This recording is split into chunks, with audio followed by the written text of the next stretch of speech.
Hello everyone, students and friends. Welcome to Samra Educare the learning hubs. हम REET के लिए यानी राजस्थान शिक्षक पात्रता परीक्षा के लिए लैंग्वेज सब्जेक्ट पर बात कर रहे थे पिछले वीडियो में, जिसमें हमने हिंदी के व्यवहारिक व्याकरण में शब्द ज्ञान के अध्ययन किया था।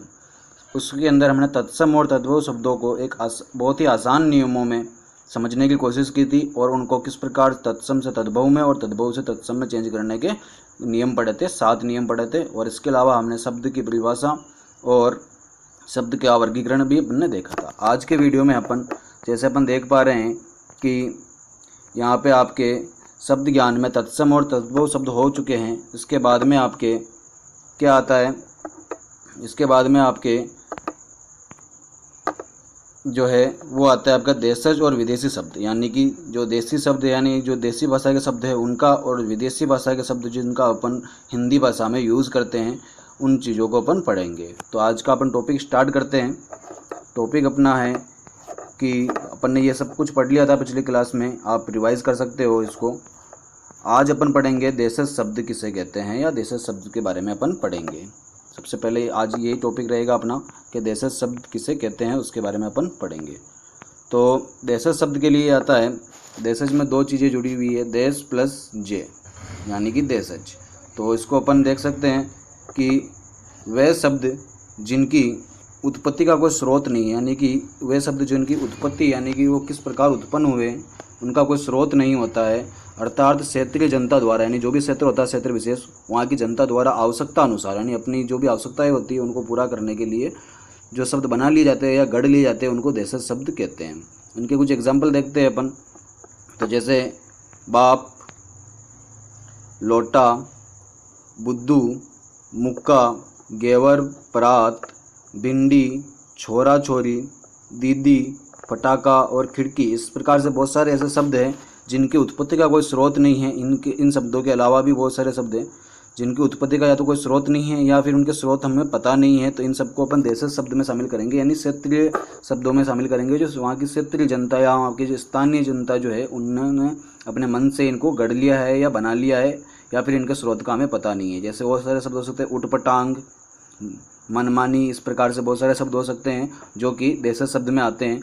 फिर अपन बात करते हैं विदेशी शब्द। ये आपके लिए इम्पोर्टेंट टॉपिक है। विदेशी शब्द या विदेशी शब्द जो है वो इम्पोर्टेंट टॉपिक हो सकता है क्योंकि इसमें से बहुत बार क्वेश्चन पूछे जाते हैं। तो अपन परिभाषा देखते हैं, इसकी परिभाषा क्या है। परिभाषा को ऊपर अपन देखें तो परिभाषा में आता है वे देश शब्द जिनका जन्म तो विदेशों में हुआ, यानी कि इनका जन्म या इनकी बनावट या इनका जो रचना है वो विदेशों में हुई है, लेकिन विदेशी भाषा के वे शब्द जो हिंदी भाषा में प्रयोग किए जाते हैं, यानी इनका हिंदी में बहुत ही प्रयोग होता है, यानी बहुत ज़्यादा प्रयोग होता है हिंदी के अंदर, तो इनको अपन विदेशी शब्द कहते हैं। जैसे अंग्रेजी के बहुत सारे शब्द अपन हिंदी में यूज़ करते हैं, रूसी शब्द यूज़ करते हैं, फ्रांसीसी करते हैं, चीनी, अरबी, फारसी शब्द अपन यूज़ करते हैं, हिंदी भाषा के अंदर बहुत ज़्यादा यूज़ होते हैं, तो इनको अपन विदेशी शब्द कहेंगे। अब अपन बात करते हैं सबसे पहले अरबी भाषा के शब्द। तो अरबी भाषा के शब्द के लिए मैंने बहुत ही आसान ट्रिक्स के द्वारा इनको आपके सामने लाया हूँ ताकि आपको इनको याद करने में सुविधा हो और आप कन्फ्यूज़न नहीं हो कि कौन सी भाषा के शब्द है।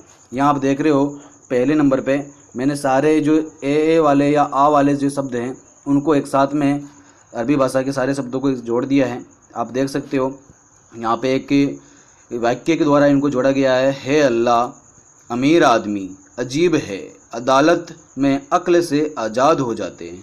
है अल्लाह, अमीर आदमी अजीब है, अदालत में अक्ल से आज़ाद हो जाते हैं। तो यहाँ पे आप देख रहे हो अल्लाह शब्द, अमीर आदमी, अजीब, अदालत, अक्ल और आज़ाद, ये जो शब्द हैं ये शब्द सभी अरबी भाषा के शब्द हैं, यानी इनको आपको याद रखना है। ए के अंदर या वाक्य अगर आप याद रख लोगे, बहुत शॉर्ट ट्रिक है ये।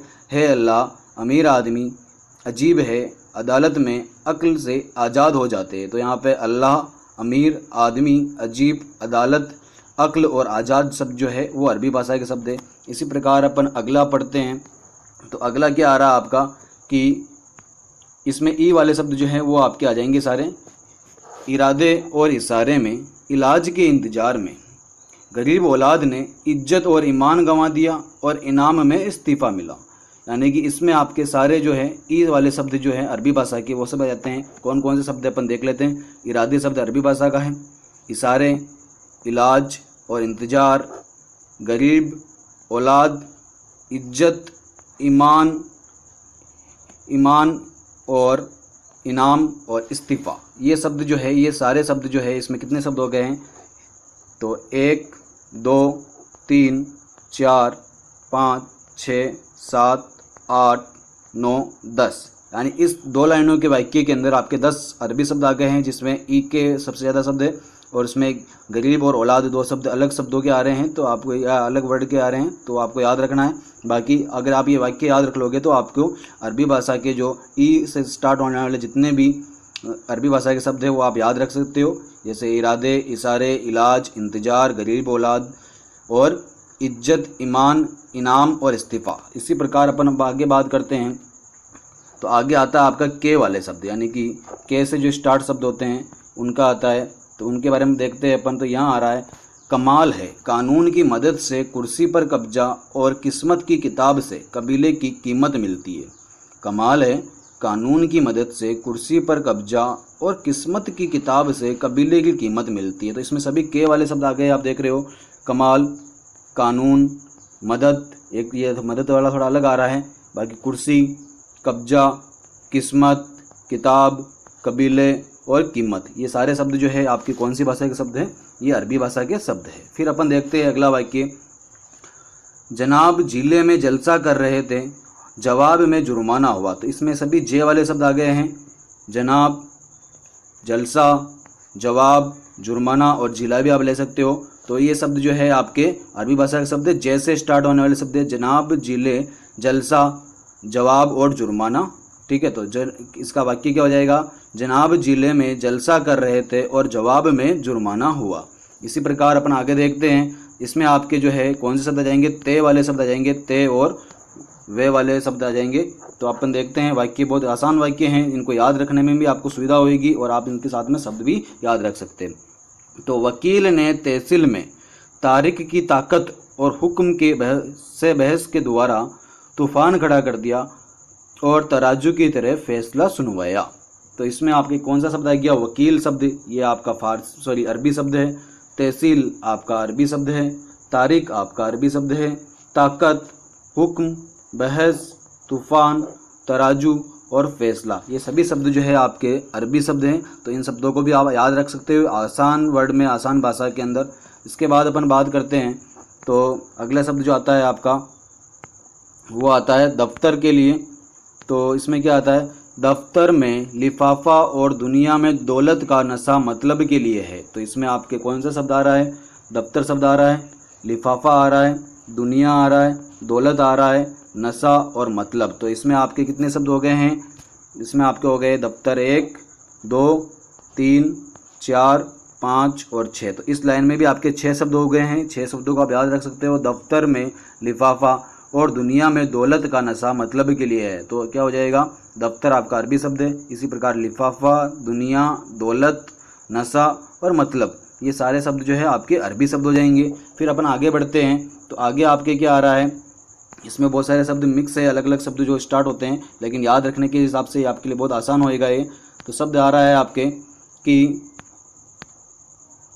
फ़कीर की शादी और शतरंज का नतीजा। फ़कीर की शादी और शतरंज का नतीजा क्या होता है? हलवाई के सूबे के हिसाब की नगद हिसाब जैसा है। यानी फ़कीर की शादी, शतरंज का नतीजा हलवाई के सूबे के नगद हिसाब जैसा है। तो इसमें फ़कीर शब्द, शादी, शतरंज, नतीजा, हलवाई, सूबे और नगद हिसाब, यानी नगद और हिसाब जो है, ये शब्द आपके अरबी शब्द हैं, इनको आप याद रख सकते हो। फ़कीर की शादी और शतरंज का नतीजा हलवाई के सूबे के नगद हिसाब जैसा है। तो आपको बहुत याद रखने में आसानी हो सकती है, क्योंकि वर्ड्स भी इस तरीके से जोड़े हैं ताकि आपको याद रख सकते हैं। इसके अलावा आप आगे देखते हैं, तो अंतिम पॉइंट जो आता है आपका वो ये आता है। इसके अंदर भी आपके बहुत सारे शब्द मिलेंगे। मैं वाली ज़्यादातर इसमें मैं शब्द, यानी मैं से स्टार्ट होने वाले शब्द है। तो मुल्ला जी ने मजहब को मशहूर करने के लिए मौलवी को मजबूर किया और हकीम ने मुसाफिर को मुश्किल मौसम में मुहावरा सुनाया। तो इसमें आपके मुल्ला जी, यानी मुल्ला जो शब्द है वो आ जाएगा, मजहब आ जाएगा, मशहूर आ जाएगा मौलवी आ जाएगा और मजबूर आ जाएगा। तो यहाँ तक आपके में वाले शब्द जो है वो है। इसके बाद हकीम शब्द आपका एक अलग आ जाएगा, इसमें वापस में से स्टार्ट हो जाएंगे। मुसाफिर, मुश्किल, मौसम और मुहावरा। तो ये शब्द जो है इस सारे क्या है, अरबी शब्द हैं। तो 8 मैंने आपको 8 सिंपल वाक्यों के अंदर आपको सारे अरबी शब्द बता दिए हैं। आपको याद रखने में इनमें बहुत आसानी होगी और आप अरबी शब्दों को डायरेक्ट पहचान सकते हैं कि ये किस भाषा का शब्द है, तो अरबी भाषा का शब्द है अगर इनमें से कोई सा शब्द आएगा तो। फिर अपन बात करते हैं रूसी भाषा के शब्द। ज़्यादा शब्द नहीं है रूसी भाषा के, 4-5 शब्द है जो अपन हिंदी भाषा में बहुतायत यूज़ करते हैं। तो ये है, इसका वाक्य क्या है, तो सोवियत रूस में स्पुतनिक वोदका पीकर लूना पर जाने के लिए रूबल से जार खरीदते हैं। वापस पढ़ते हैं।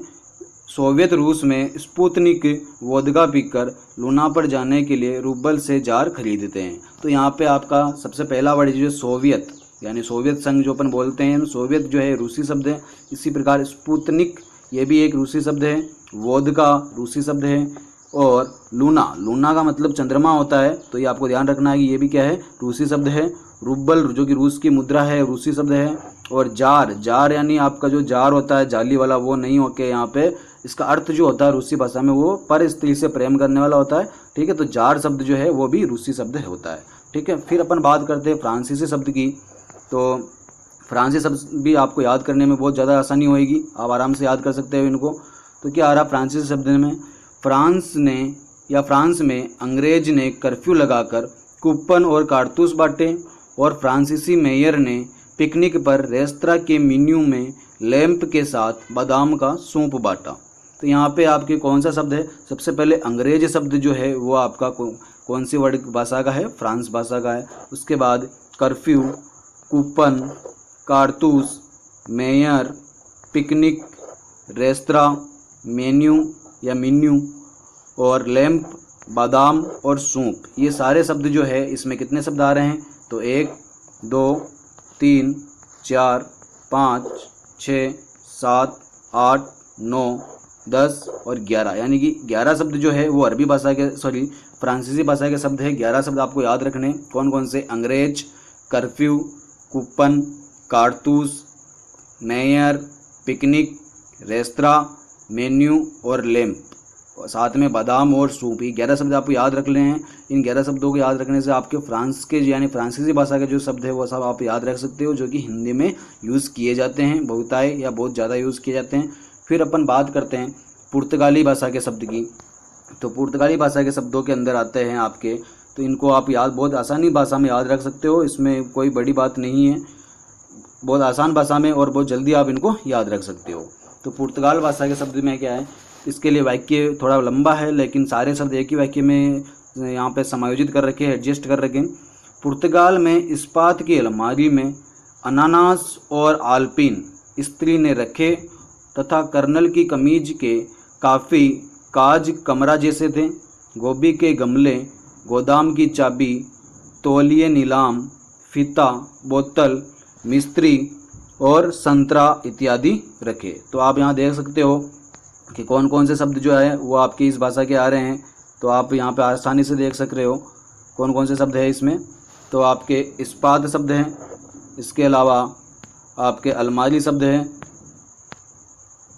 अलमारी शब्द, अनानास यानी कि पाइनएप्पल जो का हिंदी अर्थ अनानास वो आ जाता है, आल्पिन स्त्री, कर्नल कमीज, काफ़ी, काज, कमरा, गोभी, गमले, गोदाम, चाबी, तौलिए और नीलाम, फीता, बोतल, मिस्त्री और संतरा। यानी कि ये जो शब्द है जितने भी इसके अंदर आए हैं, कौन कौन सा, इस्पात, अलमारी, अनानास, आल्पिन, स्त्री, कर्नल, कमीज, काफ़ी, काज, कमरा, गोभी, गमले, गोदाम और चाबी, साथ में तौलिया, नीलाम, फीता, बोतल, मिस्त्री और संतरा। ये सभी शब्द आपके कौन सी भाषा के शब्द है, पुर्तगाली भाषा के शब्द है, जिनको आसान शब्दों में यहाँ पर लिखा गया है वाक्य के अंदर, और आपको याद करने में बहुत ज़्यादा आसानी होगी इससे, और आप आसानी से इनको याद कर सकते हैं, जिससे कि आपके एग्ज़ाम में किसी प्रकार की कोई त्रुटि नहीं होएगी। फिर अपन आगे बात करते हैं चीनी भाषा के शब्द। तो यहाँ पे बाकी छोटे छोटे भाषा के जो शब्द हैं यानी कि जो बहुत कम यूज होते हैं तो वो उसमें आ जाएगा। चीनी का आपको याद रखने की कोई टेंशन नहीं है, चीनी में सब चे से स्टार्ट हो रहे हैं, या फिर एक जो चे से स्टार्ट नहीं हो रहा उसमें भी चे जरूर आ रहा है, जैसे चाय, चीनी, चीकू, चाउमीन और लीची। ये शब्द जो है अपन ज़्यादातर यूज़ करते हैं चाइनीज़ भाषा के, चाय, चीनी, चीकू, चाउमीन और लीची। ठीक है, फिर अपन बात करते हैं जापानी भाषा के शब्द। तो उसमें आपका रिक्शा और सायोनारा आ जाता है। सायोनारा का हिंदी अर्थ होता है अलविदा कहना, यानी कि अलविदा बताना। इसके बाद डच भाषा के शब्द। तो डच भाषा में अपन सबसे ज़्यादा यूज़ करते हैं एक तुरुप, तब जब ताश खेलते हैं तो उसमें तुरुप का यूज़ करते हैं, और एक है बम। बम ये तांगा गाड़ी से संबंधित है, तांगा गाड़ी का बम होता है उससे संबंधित है, ये आपको याद रखना है। फिर तो इस प्रकार से अपन ने देखा विदेशी भाषा के जो शब्द है वो अपन ने अच्छे से पढ़े हैं, और सभी को आसान भाषा शब्दों के अंदर जैसे अभी बताया था मैंने उस तरीके से आप देख सकते हो। पुर्तगाली भाषा के शब्द पढ़े, उसके लिए एक वाक्य है पूरा, आप उसको अच्छे से याद कर सकते हो। इसी के अलावा फ्रांसीसी भाषा के शब्दों को भी अपन ने एक वाक्य के अंदर पूरा सभी शब्दों को शामिल कर लिया। 11 शब्द अपन ने इसमें बताए थे। रूसी भाषा के शब्द बताए हैं, उसके अलावा 8 अलग अलग वाक्यों के अंदर अपन ने सभी अरबी भाषा के शब्दों को पढ़ लिया है। फ्रांसीसी भाषा के शब्द जो है फारसी भाषा के जो शब्द है अपन वीडियो के लास्ट में देखेंगे, क्योंकि वो मैं इस पीडीएफ के साथ में अटैच नहीं कर पाया। फिर अपन देखते हैं अगला शब्द कौन सा आता है, शब्द रूप यानी उत्पत्ति के आधार पर जो शब्द अपन पढ़ रहे हैं उसमें लास्ट अंतिम आता है संकर शब्द। कौन से शब्द आते हैं? संकर शब्द। संकर शब्द में क्या होता है कि तो अपन देखते हैं संकर शब्द में मिश्रण होता है, यानी कि किस दो शब्दों का आपस में मिश्रण होता है संकर शब्दों में। जैसे वे शब्द जो दो अलग अलग भाषा यानी कि दो अलग अलग भाषाओं से मिलकर बनते हैं, यानी कि इसमें एक ही भाषा के नहीं होंगे, दो अलग अलग भाषाओं के होंगे, जैसे वे संकर शब्द कहलाते हैं। जैसे अपन पढ़ते हैं रेलगाड़ी, तो रेलगाड़ी में दो शब्द है, एक रेल और एक गाड़ी। रेलगाड़ी में दो शब्द है, रेल और गाड़ी। यहाँ पर देखते हैं रेल शब्द जो है वो अंग्रेजी शब्द है और गाड़ी शब्द जो है वो हिंदी शब्द है। तो इन दोनों को मिलाने से जो शब्द बन रहा है रेलगाड़ी, वो क्या हो गया? संकर शब्द हो गया, यानी कि मिश्रण हो गया। इसी प्रकार से टिकट घर में टिकट अंग्रेजी शब्द है और घर क्या है? हिंदी शब्द है। इसी प्रकार अग्नि बोट में अग्नि संस्कृत शब्द है, जबकि बोट जो है वो अंग्रेजी शब्द है। बम वर्षा में भी आपका ऐसे ही होगा, बम जो है वो आपका अंग्रेजी शब्द है, वर्षा आपका संस्कृत शब्द है। कवि दरबार में आपका कवि जो है हिंदी शब्द है, दरबार फारसी शब्द है। सजा प्राप्त में भी आप देख सकते हो क्या आ रहा है कि सजा जो है फारसी शब्द है और जबकि प्राप्त जो है वो हिंदी शब्द है। इसी प्रकार आप आगे और देख सकते हो, आगे जो शब्द आ रहे हैं उनको देखते हैं। तो अपन देखते हैं कि जांचकर्ता के अंदर फारसी शब्द जांच है और हिंदी शब्द कर्ता आ जाएगा आपका। ठीक है, इसी प्रकार बेमौसम में फारसी और अरबी शब्द मिले हैं, यानी बे जो होता है वो फारसी शब्द होता है, इसलिए यहाँ पे बेमौसम में फारसी और अरबी शब्द मिले हैं। इसी प्रकार फिर बेआब में फारसी और आब अरबी शब्द है। तपेदिक में फारसी शब्द तप है और दिक यानी अरबी शब्द है। तपेदिक दो शब्दों से मिलता है, तप और दिक। ठीक है, इसी प्रकार नेक चलन में नेक जो है फारसी शब्द है, चलन हिंदी शब्द हो जाएगा। नेक नियत में फारसी और नियत अरबी शब्द हो जाएगा। बिसात खाना में बिसात जो है फारसी शब्द है और खाना जो है अरबी शब्द है। तो इस प्रकार आप संकर शब्द को पढ़ समझ सकते हो, यानी कि दो अलग अलग भाषाओं के अगर शब्द साथ में मिल जाते हैं और उनसे एक शब्द बनता है जिसको अपन यूज़ करते हैं और उसका एक पूरा अर्थ निकलता है, तो वह क्या होएगा? आपका संकर शब्द होएगा। तो इस प्रकार अपन ने देखा और पढ़ा है कि उत्पत्ति के आधार पर शब्दों को अपन ने देखा, यानी उत्पत्ति के आधार पर अपन ने उन शब्दों को पढ़ा है। उसमें अपन ने पिछली वीडियो में अपन ने तत्सम और तद्भव शब्द पढ़ लिए थे। इस वीडियो में अपन ने देशज और विदेशी शब्द साथ में संकर शब्द भी पढ़े हैं। अब अपन दूसरे प्रकार पे चलते हैं, शब्द ज्ञान के दूसरे प्रकार में, यानी शब्दों का जो वर्गीकरण करता है उसमें दूसरा प्रकार क्या है? उत्पत्ति, यानी व्युत्पत्ति के आधार पर। अभी पहले पढ़ा था अपन ने उत्पत्ति, अब पढ़ेंगे व्युत्पत्ति, यानी कि उनकी रचना किस प्रकार हो रही है, उसके आधार पर शब्द कितने प्रकार के होते हैं। तो अपन देखते हैं उस शब्द के जो प्रकार है वो क्या है। तो यहाँ पे व्युत्पत्ति के आधार पर जो है, रचना के आधार पर 3 प्रकार के शब्द आएंगे: रूढ़ शब्द, यौगिक शब्द और योग रूढ़ शब्द। अब यानी कि 3 प्रकार से इनका वर्गीकरण हो रहा है। आप देख रहे हो कि रूढ़ शब्द, यौगिक शब्द और योग रूढ़ शब्द। इसमें आता है सबसे पहले आपका रूढ़ शब्द। रूढ़ शब्द क्या होते हैं? वे शब्द जो वर्षों से एक ही अर्थ में, यानी हमेशा उनका एक ही अर्थ होता है, चाहे आप किसी भी स्थिति में, किसी भी काल, किसी भी समय में प्रयोग करें, वो एक ही अर्थ दें, तो वो क्या होता है? रूढ़ शब्द होते हैं। ठीक है, अर्थात एक ही अर्थ में प्रयुक्त शब्द रूढ़ शब्द कहलाते हैं। जैसे दिन रात, धूप, लड़का, नदी, पहाड़, दीपक, गाय, रोटी, स्त्री, लड़की आदि इसी प्रकार के जो शब्द होते हैं वो सारे शब्द क्या कहते हैं, रूढ़ शब्द कहलाते हैं। चाहे इनको आप किसी भी वचन, किसी भी काल, किसी भी रूप में चेंज कीजिए, इनका अर्थ एक ही होगा। जैसे दिन का अर्थ दिन ही रहेगा, चाहे आप इसको कल वाले दिन में चेंज कीजिए या किसी भी प्रकार के दिन में चेंज कीजिए, धूप धूप ही रहेगी, लड़का लड़का ही रहेगा, इसका अर्थ चेंज नहीं होएगा, इसका अर्थ हमेशा एक ही रहेगा। और ऐसे शब्दों को एकार्थी शब्द भी कहते हैं। याद रखना कि जो रूढ़ शब्द होते हैं उनको एकार्थी शब्द भी कहते हैं। फिर अपन अगला दूसरे प्रकार की बात करते हैं, तो वो उसमें आता है यौगिक शब्द। यौगिक शब्द में आपके क्या आता है कि यौगिक शब्द क्या होते हैं, तो वे शब्द जो दो शब्दों से मिलकर, यानी कि शब्दों से मिलकर बनते हैं, अलग अलग शब्दों से मिलकर बनते हैं, दोनों शब्दों का अलग अलग अर्थ होता है। यानी कि दो शब्द से मिलेंगे और दोनों शब्दों का क्या होएगा, अलग अलग अर्थ होएगा और अपने ही अर्थ में प्रयोग किए जाते हैं, और दोनों जो अपने अपने अलग अलग अर्थों में प्रयोग किए जाएंगे, उनको अपन क्या कहेंगे, यौगिक शब्द कहेंगे। जैसे अपन यहाँ देखते हैं प्रत्यक्ष, प्रत्यक्ष यानी क्या होता है, तो यहाँ पे संधि से बन रहा है ये प्रति प्लस अक्षी, तो इससे क्या बन रहा है, प्रत्यक्ष बन रहा है। तो यहाँ पे प्रत्यय का मतलब सामने हो जाएगा और अक्षय का मतलब आँख हो जाएगा। तो यानी प्रत्यक्ष का मतलब अपन देखते हैं, प्रत्यक्ष यानी मैंने खुद अपनी आंखों से देखा या अपने सामने देखा। तो ये शब्द क्या हो रहा है कि दोनों के दो शब्दों से मिलकर बना और दोनों के अलग अलग अर्थ आ रहे हैं यहाँ पे। इसी प्रकार से पर्यावरण हो गया, परि प्लस आवरण, चारों ओर होता है परि का अर्थ और आवरण का मतलब होता है घिरा हुआ, दोनों का अलग अलग अर्थ आ रहा है और दोनों पूरा साथ में मिलकर एक पूरा अर्थ दे रहे हैं। इसी प्रकार अभ्यारण्य यानी कि अभय प्लस अरण्य, भय से रहित यानी अभय यानी भय से रहित और अरण्य यानी जंगल। इसी प्रकार सुधातुर, सुधा प्लस आतुर हो जाएगा, भूख से व्याकुल जो व्यक्ति होता है उसके लिए सुधा आतुर यूज़ किया जाता है। इसमें विशेष चीज़ क्या है, तो विशेष चीज़ याद रखनी है आपको, ये इंपॉर्टेंट है।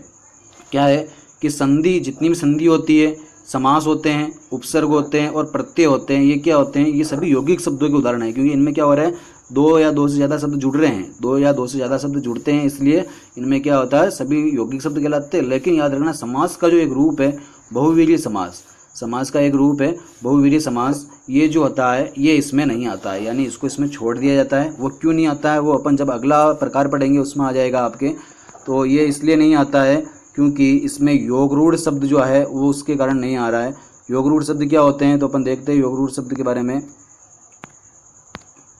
वे शब्द जो दो अलग अलग शब्दों से बनते हैं और दोनों शब्दों का अलग अलग अर्थ भी होता है, यानी कि दो अलग अलग शब्दों से बनते हैं और दोनों शब्दों का अलग अलग अर्थ भी होता है, लेकिन किसी अन्य के अर्थ में रूढ़ हो जाते हैं। यानी कि जैसे ऊपर अपने यौगिक में पढ़ा है कि दो अलग अलग शब्द जुड़ के बनता है और दोनों का अलग अलग अर्थ होता है और वो दोनों अलग अलग अपना अर्थ स्वयं प्रकट करते हैं। लेकिन यहाँ क्या हो रहा है, दो शब्द तो होंगे और दो जुड़ेंगे भी और दोनों के अर्थ भी अलग अलग होंगे, लेकिन वो जो है किसी तीसरे शब्द की ओर या किसी तीसरे व्यक्ति या वस्तु की ओर इशारा करते हैं, यानी कि किसी अन्य वस्तु की ओर या व्यक्ति की ओर इशारा करते हैं।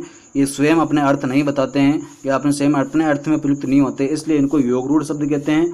ठीक है, और इस आप जानते हो बहुवीर्य समास में ऐसा ही होता है जब एक शब्द जो है किसी दूसरे के लिए लाया जाता है। यहाँ पे अपन देखते हैं इसके एग्जाम्पल, जैसे पीताम्बर आ रहा है, पीताम्बर में क्या होता है, पीत प्लस अंबर शब्द जुड़ता है, यानी पीले है वस्त्र जिसके। तो इसमें दो शब्द आ रहे, पीत यानी पीले पीला अर्थ होता है और अंबर यानी वस्त्र होता है, लेकिन इसके अर्थ में ये दोनों ही शब्द जो है नहीं आएंगे। जब भावात्मक अर्थ निकालेंगे इसका, तो इसका अर्थ क्या होगा, विष्णु होएगा। विष्णु यानी भगवान विष्णु के लिए ये शब्द यूज होता है। इसी प्रकार से आशुतोष आप ले सकते हो, भगवान शिव जी के लिए होता है, जबकि आशु का अर्थ शीघ्र और लोक का अर्थ होता है, आशुतोष का अर्थ होता है प्रसन्न। लेकिन अर्थ किसके लिए दे रहा है, ये शिव जी के लिए दे रहा है, शिव जी के लिए रूढ़ हुआ है या उनके लिए प्रयुक्त हुआ है, इसलिए यहाँ पे क्या आ जाएगा, शीघ्र प्रसन्न होने वाले कौन है, तो शिव जी है, इसलिए ये योगरूढ़ शब्द है। इसी प्रकार से ऋषिकेश में ऋषि के क्या हो जाएगा, इंद्रिय, अर्थ इंद्रिय होता है और ईश यानी ईश्वर, यानी जो इंद्रियों को ईश्वर है, भगवान कृष्ण के लिए है, विष्णु जी के लिए आता है। लेकिन यहाँ पे इसी प्रकार वही कह रहा हूँ कि दोनों ऋषिकेश जो शब्द है वो अपना अर्थ नहीं देके भगवान विष्णु जी के लिए या कृष्ण जी के लिए प्रयुक्त हो रहा है, इसलिए अपन क्या कह रहे हैं इसको कि ये योगरूढ़ शब्द है। ठीक है, वही बात है विशेष के अंदर की, विशेष क्या है कि बहुवीर्य समास के जितने भी उदाहरण है वो योगरूढ़ शब्द में आते हैं, और इसके अलावा समास, संधि और प्रत्यय, उपसर्ग, ये सारे शब्द जो इनके उदाहरण जो हैं वो कौन से शब्दों में आएंगे, आपके यौगिक शब्दों में आएंगे। किसको छोड़ के, केवल समास का एक रूप बहुवीर्य समास को छोड़कर। तो दोस्तों इस प्रकार हमने शब्द रूप के अध्ययन किया है उत्पत्ति के आधार पे और व्युत्पत्ति यानी रचना के आधार पे अध्ययन किया है। आशा करता हूँ कि आपको वीडियो पसंद आया होगा। एक हमारा फारसी शब्द छूट गया था, तो फारसी शब्द मैं आपको बता देता हूँ, उसके लिए भी ट्रिक्स है मेरे पास। तो उसकी क्या ट्रिक्स है वो अपन यहाँ देख लेते हैं। उसके लिए ट्रिक्स है फारसी शब्द के लिए। इसमें भी 4 से 5 वर्ड से सेंटेंस मैंने बनाए हैं वाक्य। यहाँ आ रहा है पहला जो सेंटेंस आ रहा है आपका, ये यहाँ से यहाँ तक है। इसमें क्या आ रहा है, आवारा लड़का आराम से अखबार पढ़ते हुए अमरूद खा रहा था और आसमान में देखकर आतिशबाजी से आमदनी की इच्छा जता रहा था।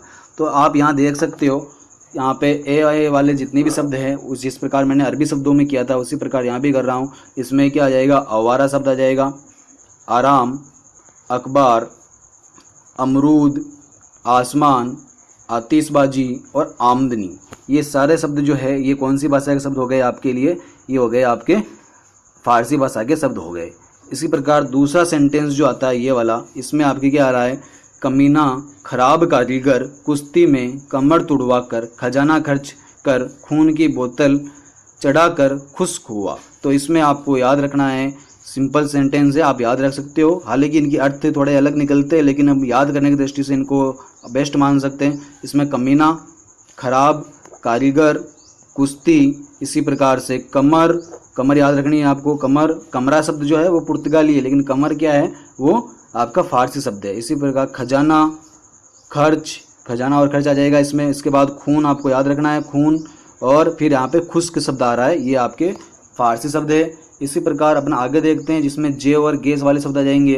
तो जमीन जगह का गवाह, यानी जमीन जगह का कोई गवाह है, जमीन जगह का गवाह गुलाबी जलेबी खाकर गुब्बारा जेब में रखकर जानवर भगाता है। तो इसमें कौन कौन से शब्द आ गए, जमीन शब्द, जगह शब्द, गवाह शब्द और गुलाबी और जलेबी शब्द ये आ जाएंगे आपके, यानी कि जे और जे के और गे के शब्द बन रहे हैं। जमीन, जगह, गवाह, गुलाबी, जलेबी, गुब्बारा, फिर आ जाएगा आपका जेब, उसके बाद में लास्ट में आ जाएगा जानवर शब्द। ये शब्द आपके कौन सी भाषा के हैं, तो ये आपके याद रखना है अरबी भाषा के, फारसी भाषा के शब्द है। फिर अगला अपन देखते हैं, अगला वाक्य जो ये है, इसमें क्या आ रहा है, नेक बीमार दर्जी नमक के साथ दवा लेकर दरवाजा व दीवार तोड़कर तनख्वाह मांगता है। तो इसमें नेक, बीमार और दर्जी तीनों शब्द आपके फारसी शब्द हैं। इसके बाद नमक भी फारसी शब्द है।